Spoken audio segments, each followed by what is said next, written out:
Disrespect. Let's talk about it. You can't tolerate disrespect from anybody. I don't care who they are. Your mom, your dad, your brother, your sister, your friends, your other family, boyfriend, girlfriend, I don't care. You cannot tolerate disrespect from anybody, because if you let them do it one time and you don't check them on it, they're going to keep on doing it.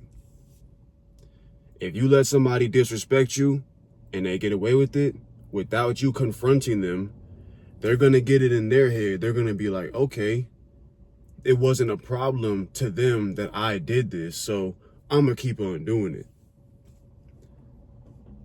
I'm going to keep it 100. Your feelings are always valid. You're the only person that knows if you feel disrespected by somebody else's actions. Your feelings are always valid. Don't ever let anybody tell you otherwise. Your feelings are always valid. Nobody can tell you that you're wrong for feeling how you feel about the way somebody else treated you. Nobody can tell you that you're wrong for feeling disrespected by somebody else's actions. Now, where it gets messed up is when you take crazy actions in reaction to how you feel, right? Like, let's say, for example, maybe you mad at somebody, so you go punch them in the face. Or maybe you mad at somebody, so you go slash their tires. See, that's where you're wrong. The action is where shit goes wrong. But just how you feel, if you feel disrespected, nobody can tell you that your feelings are not valid. Your feelings are always valid. So if somebody disrespects you, you have to communicate that to them. You have to let them know. Maybe it wasn't their intention to disrespect you, but you have to communicate, hey, what you did or what you said, I felt disrespected by it and I didn't like it. I would like you to not do it again. And if they continue doing it, goodbye. Goodbye. Once you have communicated that you felt disrespected and they understand and acknowledge where you're coming from, if they keep doing it, it's because they don't respect you and they probably never will. Cut them off. I don't care who they are. Your dad, your mom, your brother, your sister, your friends, your family, they got to go. Recently, I had somebody in my personal life disrespect me. I felt very disrespected by what they said to me. And basically, the premise of what happened was they challenged my integrity as a man. Not questioned my integrity, they challenged my integrity. And I took high offense to that. I felt like I got slapped in the face by you challenging my integrity, because integrity is a character trait that I value very highly in myself and in people that I deal with. So you calling me a liar really was disrespectful to me. Disrespectful as fuck. I didn't like it. So what I did was I communicated to this person, hey, it may not have been your intention to call me a liar, but that's how I felt. You have to communicate to people that you feel disrespected. And in my opinion, when it comes to somebody disrespecting you, the apology needs to be just as loud as the disrespect.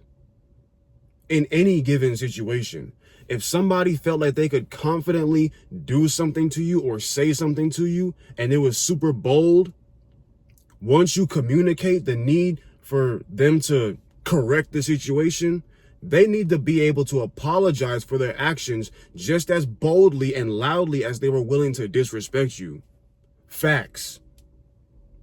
You see it all the time on social media, for example, like influencers or whatever, or celebrities might disrespect somebody else online with false accusations or whatever. It hurts to be falsely accused of something.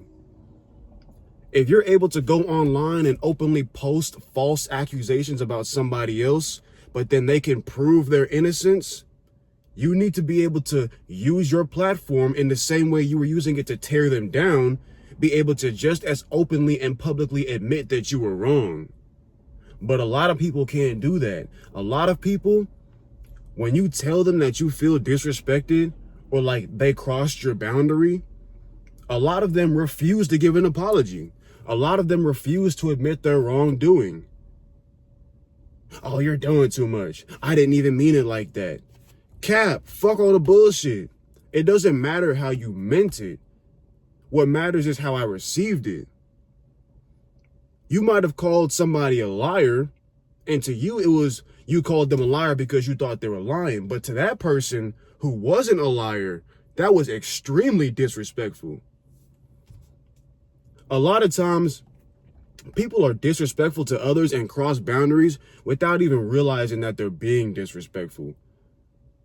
But it goes both ways though, man. If somebody comes to you and tells you that they felt disrespected by your actions, you need to be able to put yourself in their shoes and say, okay, my bad.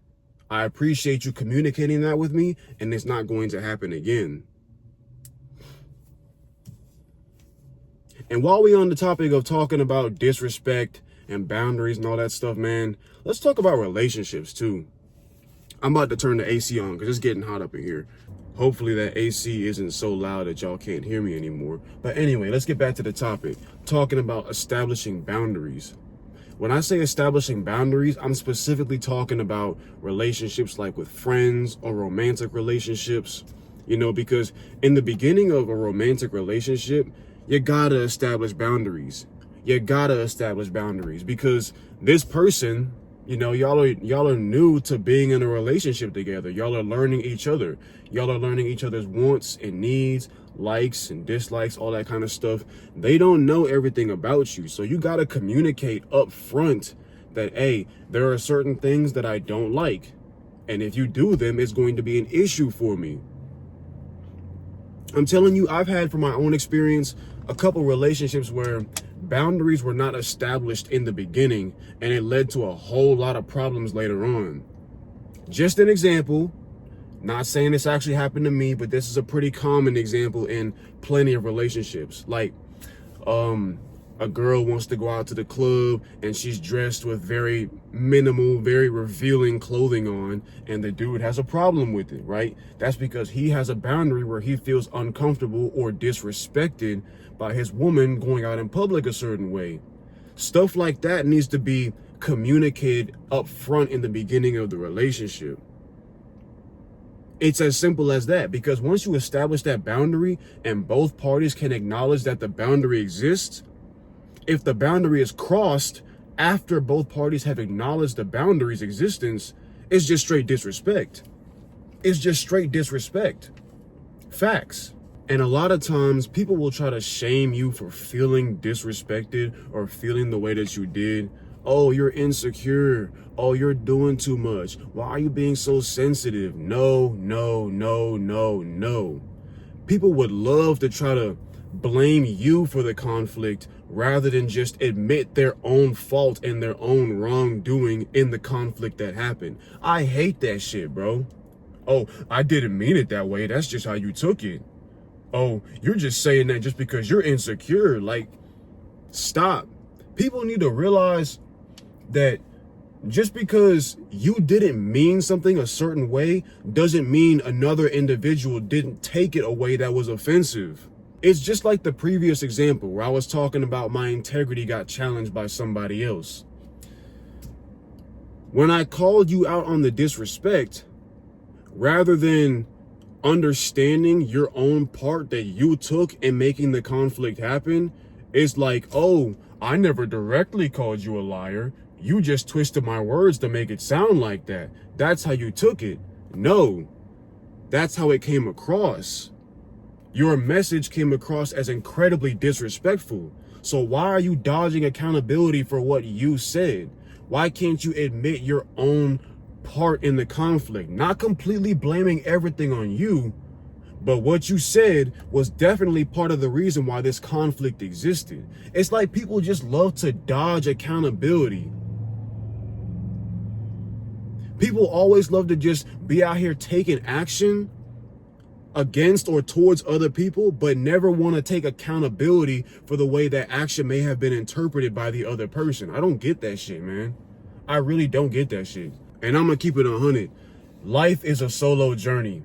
Yes, throughout your life, you are going to meet people and make plenty of meaningful relationships, building your own family, having friends, your own kids, your parents, all that kind of stuff. You're going to have meaningful relationships throughout your life. But at the end of the day, You're born alone and you're going to be in your coffin alone. Life is a solo journey. There is no person on this planet that has a permanent, unconditional place in your life.